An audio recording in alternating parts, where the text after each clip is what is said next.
Hello, welcome back guys to Subtitles channels here. Today in this video I'm going to show you a tutorial how to change subtitle style in a Prime Video on iPhone. But before it, I hope you guys click subscribe and the bell button to support this channel.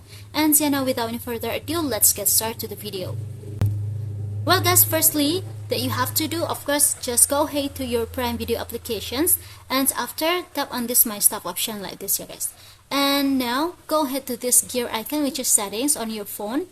After here, you just have to tap on this option, which is streaming and downloading.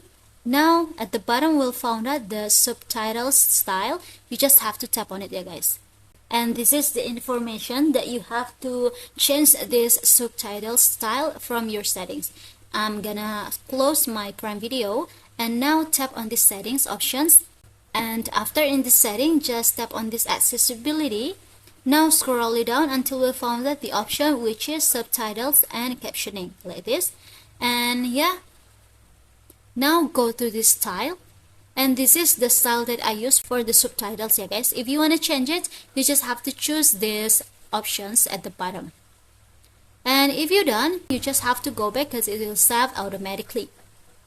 So yeah, I think it's enough guys. Thank you for watching this video. Don't forget to leave your like and comments below, and I'll see you soon on the next one. Goodbye.